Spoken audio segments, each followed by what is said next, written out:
Have you heard the news? In this country, almost 100 churches a week are closing their doors for good. What in the world is happening? More importantly, why? I'm going to explore those questions this morning. I suggest you fasten your seatbelt.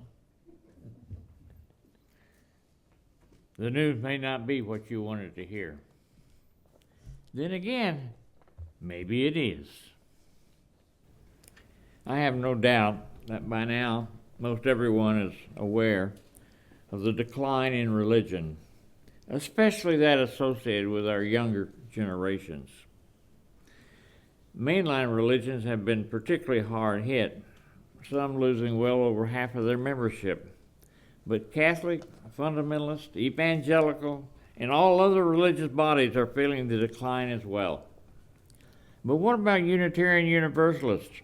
Being non-creedal, wouldn't we be exempt from all those other creedal religions? Unfortunately, no. It would seem that because we call ourselves a religion, we suffer the same fate as all of the other religions. We are having membership problems too. So what's going on, and why is this occurring? Before I get too far, I want to remind you about the visitor to a Unitarian church who sat through the sermon with growing lack of belief at the heretical ideas being spewed from the pulpit.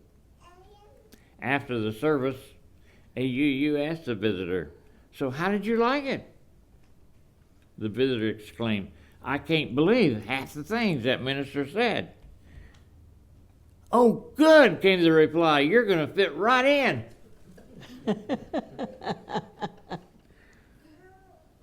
So why is religious in all denominations declining? It's a very good question, and one that many sociologists are scratching their heads about.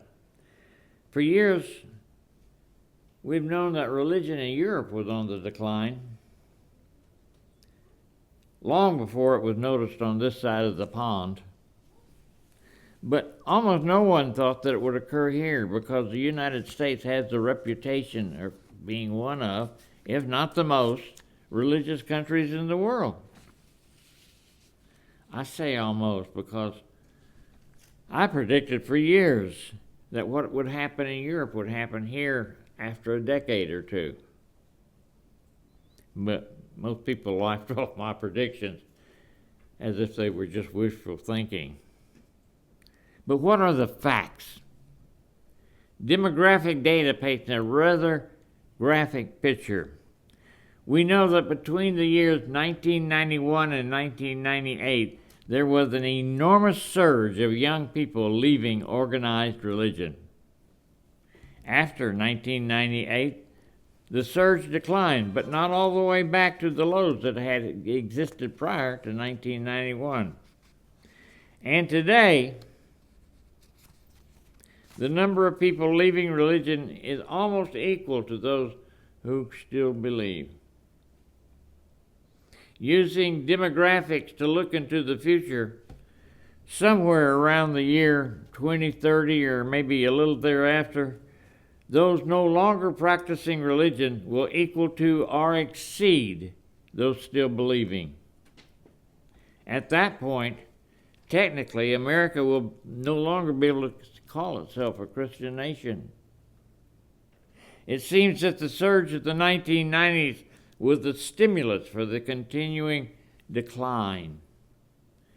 But what was it in the 1990s that turned off so many and has continued to do so up to and including today? It was well before COVID, so it couldn't have been that pandemic, even though it had its impact too.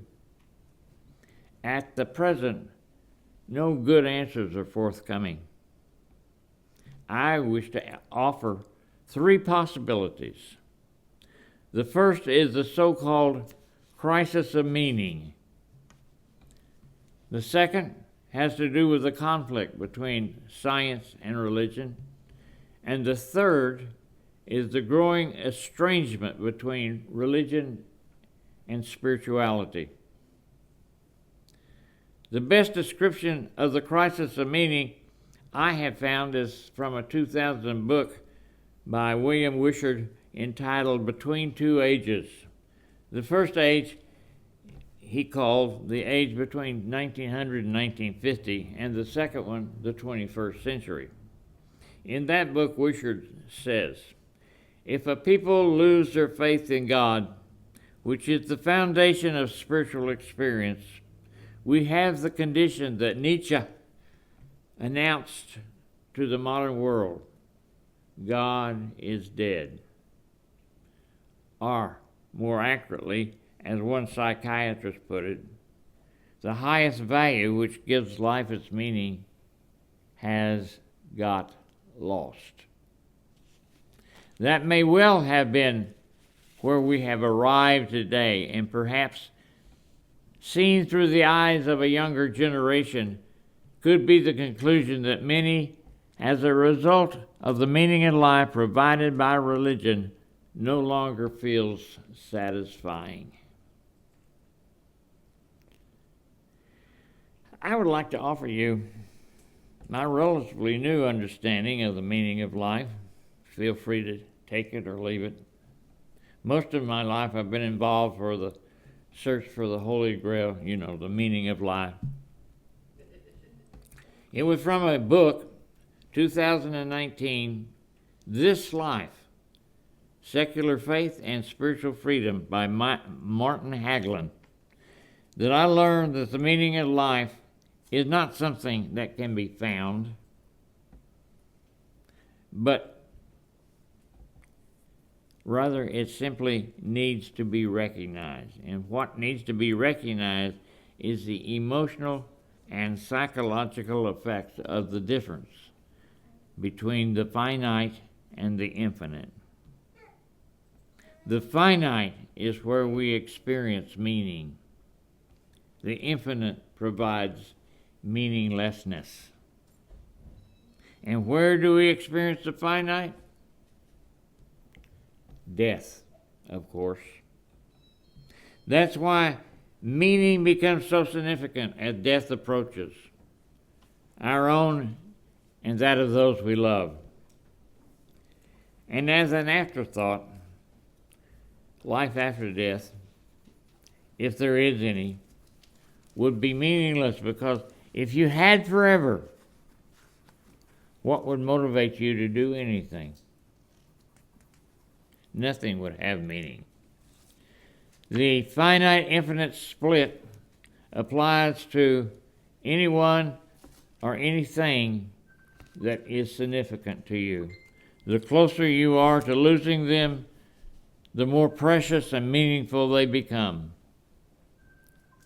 After all, what is a Unitarian if not one who cares more about life before death? The second explanation of why religion is declining, the conflict between science and religion.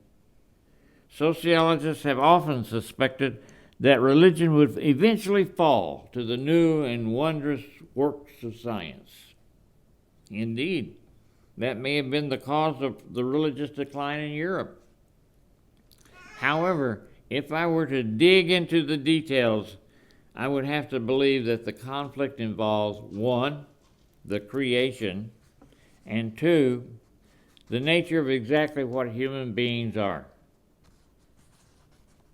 By the creation, I mean the theological view of the world was created by God versus the increasingly popular among scientists view called the multiverse, which implies multiple universes with cause, that is, natural or lawful explanations. Oddly, once again, it's the infinite finite split, but this time the scientists are championing the infinite number of universes, and the theologians claim there was only one origin, one creation. I am not here to suggest which might be correct, only to notice how science might be affecting religion. When I say that science has caused a conflict in who we are, that until recently has been a conflict between the biblical understanding of who we are versus the Darwinian or evolutionary understanding of our species. For so long, religion felt threatened by evolution. But gradually, some began to see evolution as God's laws of nature. The problem eventually boiled down to who God is. Is God the giver of natural laws? Are the invisible anthropomorphized male in the sky?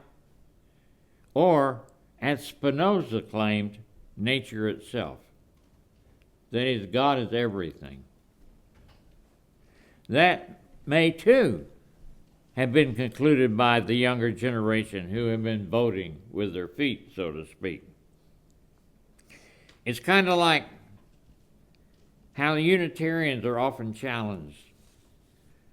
You know, you hear people say, I hear you don't believe in the divinity of Christ. The Unitarian answer would be, no, not at all. We don't believe in the divinity of anyone. And the third explanation for why religion is declining is the growing estrangement between religion and spirituality. Once upon a time, I don't know, as far back as the 1950s, religion and spirituality were one and the same thing. However, somewhere around the early 2000s, a divide has increasingly grown between religion and spirituality. It could well be that the 1990s surge, secular surge, was the catalyst for the split between religion and spirituality. Today, religion owns the theology, the rituals, the Bible and its stories, the beliefs, and the churches. But the works needed to build a compelling and satisfying link or correlation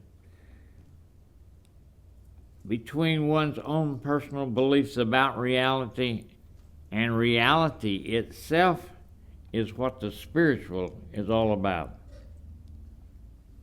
Religions are social, but spirituality belongs to the personal. And it may well have been the personal examination of beliefs that all those who left religion in the 1990s were looking for. Have you heard of the one about why the Unitarian crossed the road? Well, it was in support of the chicken in search of its own path. Okay.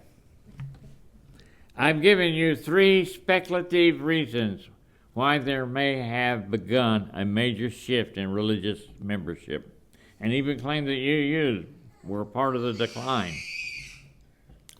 The obvious question becomes, what do we do now? My answer is, hold the line, and here's why. I have always had the feeling that we were not so much a religion as a philosophical guide to living, or perhaps at the most a philosophical religion. We don't try to sell a set of beliefs to anyone, but we do encourage everyone to find and live up to their own beliefs. That's what creedless religion is all about. We act like a religion. We sing hymns, listen to sermons, and do it all in a church or fellowship. But we smell like a religion. But I would claim that we come here not to be saved or to save anyone else, but because we like it here. We like the people of like mind and like heart who come here also. And that's what makes us a part of this society. But we cannot, as so many others have, lose touch with the personal. That is, with the spiritual. So how do we do that? How do we become more spiritual? Well, to begin with, the UUA has a program called Wellspring that helps churches like this one bring a sense of the spiritual to its members. I would encourage you to look into that resource. Take advantage of it. And in recent years, a new entity has emerged, the spiritual director. That's a terrible name. They're not taught to direct anyone. Better names might be the spiritual guide or spiritual companion.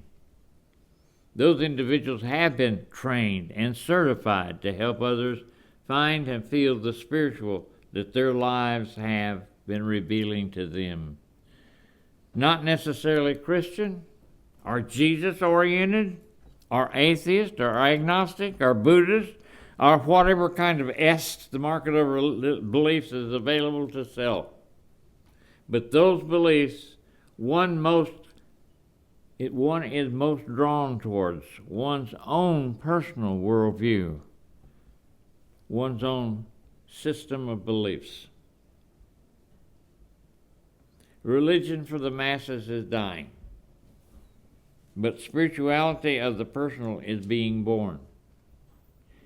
And isn't that what creedless religion, like us, is ultimately all about?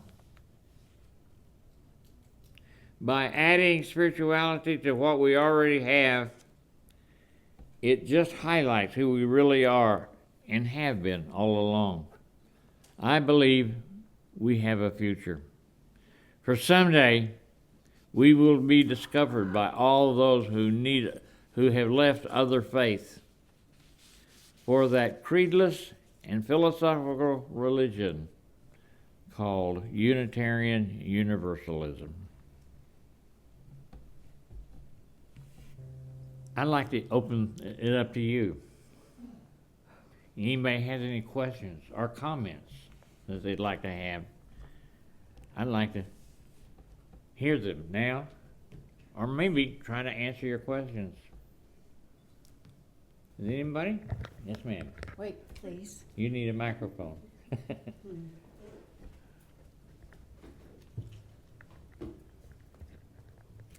I had lunch with some ladies from Sherman a couple of weeks ago that belonged to various churches in Sherman, and they were all decrying how their congregations have shrunk. Many of them were saying they don't know if they can keep the doors open. And the Baptist, the Methodist, and the Presbyterian have had to combine choirs for funerals, so there's enough people there to sing. And they were saying, we have 20 people show up. We might have 30 people show up. And then one woman said, well, I belong to the Catholic Church, and we have 1,800 families. What are the rest of us doing wrong compared? What are they offering that we don't? I mean, that was just unbelievable. Yeah. It's not just the UUs. It was every major, denomination, and then the Catholic families. Yeah, I think, my personal belief is, when all those people eventually will need something, they left that other church for some reason. When they need something, we need to be there for them, because people are going to come look at us. Why are Unitarians still around? What do they have? That's why I say we have to hold the line. We have to be here, because when they need us, we need to be here.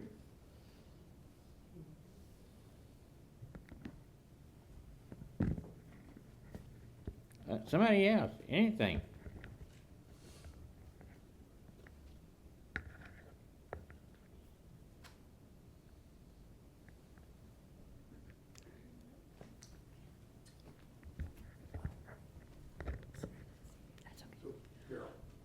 One of the things I've observed with a lot of different churches in a lot of different denominations over some years is they say when they want to welcome you, we are open, we are affirming, we are accepting.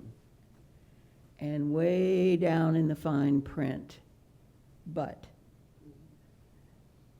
And that but, or however, or whatever term you'd like to use for it, strikes me over and over as, okay, just how open do you mean this? Or is it, well, God's table is open to everybody? Or is it conditional? Precisely, and that conditionality can go, in my experience, as far as the wrong kind of Baptist, up to and including one independent congregation thinking that the entire capacity of the afterlife, as they call it heaven, is the 37 people in that little congregation. And all the other Baptists are going to hell, or something to that effect. I think also we have to remember that love beats belief. Eventually, what we love is what becomes important. And the love that we feel, we want to show to others. So I have a comment, maybe a question from Megan on Zoom. Megan's one of our Zoom members in Denton. As someone who has turned up at Red River UU for the exact reasons mentioned in the discourse, I think the big reason there was such a decline in the 90s was due to the rise of an extremist evangelical preachers. Now young people need a way more than just the availability of a resource. It has to be entertaining and stimulating. They want lights and confetti. Yeah, there's a lot of truth to that, I think. Yeah, very insightful. We see that a lot in Christian music, and it's become more an entertainment than it has become like music that I grew up with.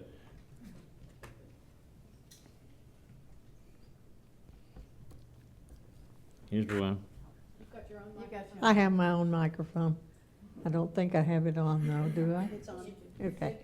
A question for you, Diane. You say you've gone to churches and everything is open until you reach the but. Have you found that here? Yes. You have? So far. No, you. She's asking if we have a but. Yeah. The however, have you found that here? I don't know you well enough yet Okay. to know if the Unitarian Universalist Fellowship has a but. Okay. Just Good answer.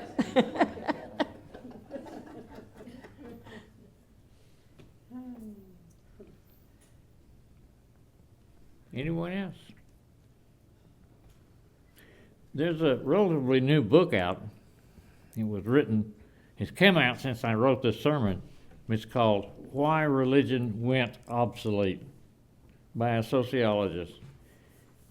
He says that what happened in the 90s was a result of zeitgeist, which is a German word which means the spirit of the times.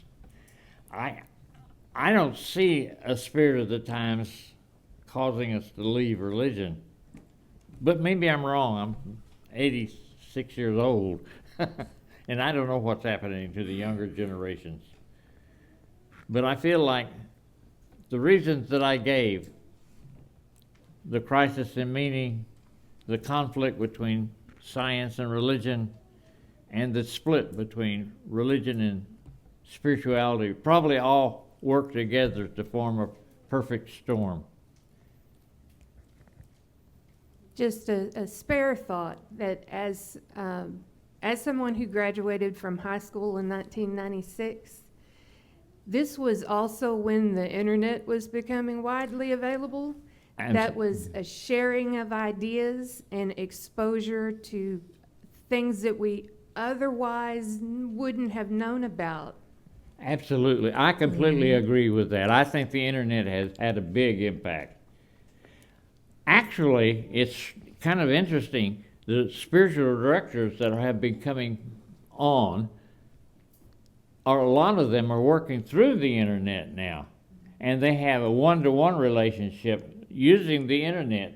I mean, you may go to a directory and find somebody that says, oh, I think that person is like I'd like to be with them, but gosh, they live about 150 miles away.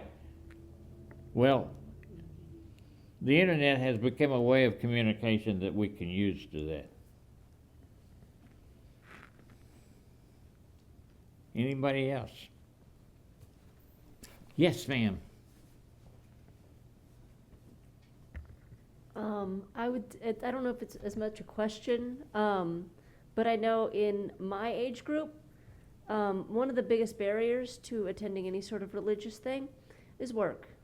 Most of us work. Most of us don't have the freedom of scheduling.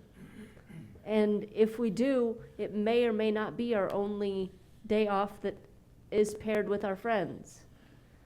And most of us kind of prioritize, if we have a weekend day off, Yeah. we prioritize doing nothing at all. Well, let's just veg, right? Yeah. And I've found that making it, when I advertise trying to get people to come, if I advertise it as a social event, I get more response. So I don't know if that's as much a question. I think that's a good point, that time constraints are different now, and you got to take advantage of the time when you got it.